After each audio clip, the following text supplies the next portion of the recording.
why not? And then you just press apply, and then once that loads, the names or whatever, the templates should be named ClientFind. So as you could tell, they used to be called different things, but now they're just all called ClientFind, which is actually really cool. So you're able to see like all the different things that they got and stuff like that. There's 5 pages of these. There's even more than 5 pages. So you have a lot of options to choose from. My themes are also like my colors, like they're orange and like I think black or something. So we're gonna make this first color black, and we're gonna make the second color like this orange right here. As you could tell, like that looks really sick. Like the primary color is orange, and then a couple, I guess these are glitched or whatever, but a lot of them will change into the colors that you made it, which I think really looks cool. Just for the purpose of this video, we're going to use the aggressive ClientFind over here or whatever. So if you don't like this like jaguar looking thing, you have other options down here under the aggressive animals category, but I'm actually just going to stick to this lion thing because I think it looks really cool. And if you don't like the word aggressive, you can either like delete it or do whatever. So you like, once you delete it, it then goes away and it just says ClientFind. I think that looks, I'm actually a big fan of that. So usually what you would do is you would pay $40 or $39 and then press download and stuff like that, but we're not going to do that. Like even if you try to press download, it just won't work. All you have to do is you have to hit Command Shift 4, which is to screenshot, and then your mouse will turn this thing, this looking thing right here, and all you have to do, you see this black border, if you just line up these two, the bottom edge, you just drag it across just like that. Now, as you heard that thing, if you take the screenshot, it will be right here.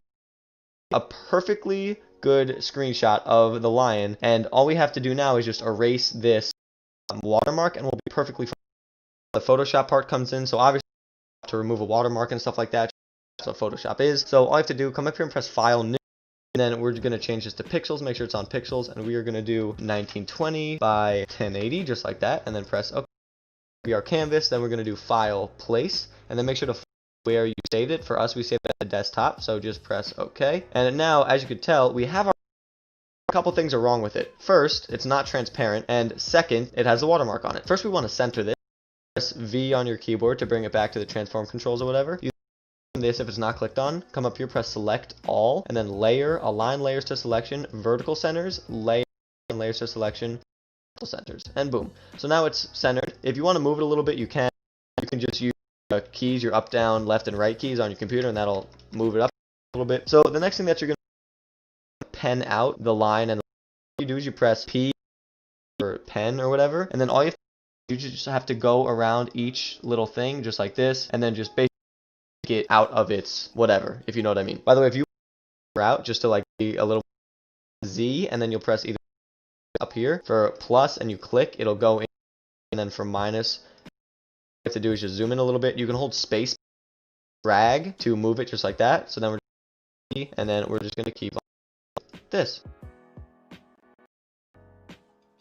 After you finish penning everything out, I did extremely rough pen out just because this is going to take a long time. After that, you come up here to where it says selection, and you press that, okay, and then you're going to press Alt J, layer, just like that, and then if you erase the bottom layer, you can now see, if you press Z and zoom out, you can now see the part that we've penned.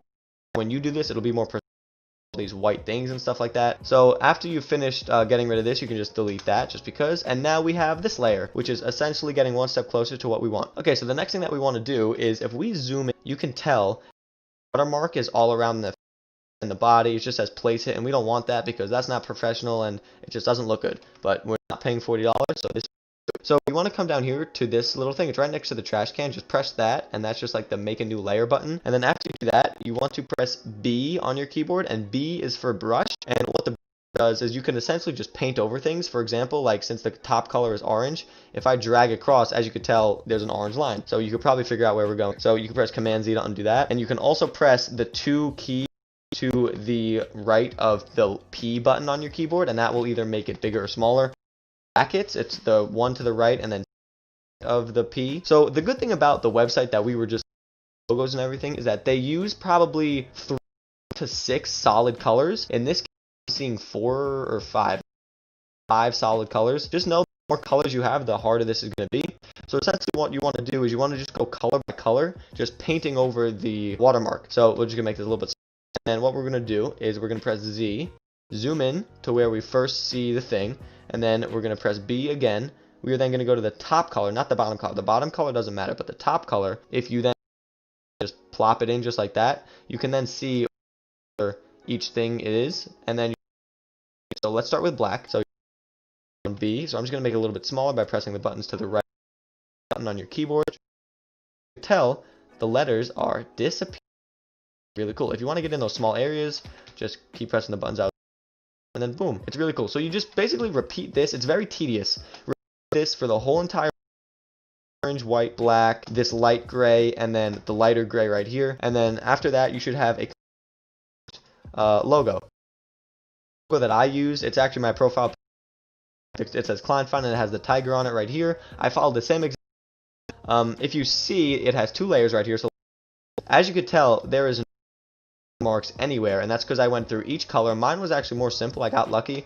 Mine only has this orange, the brown, the white, and then this lighter orange up here. So mine only had 4 colors. I think it had 5, so you're gonna have one more problem. But if you come over here, as you could tell, if we this color, that the place mark is all over this line. So if we look at it from afar, you could see place it down here. But then if we tell it's all gone, and it looks very good when it's gone. So it's just tedious. It's hard to do, I know, but this is going to be have the line underneath, and that's what it looks like with all the painting and everything. That's also why I think it's a good idea on a new layer, just because you have more like availability with it, and like you can customize and stuff like that. After you've done that, you're just going to come up here, save as, and then you could just save it to wherever you want, and you can name it whatever you want. That's how you make your own gaming / profile picture logo for completely free.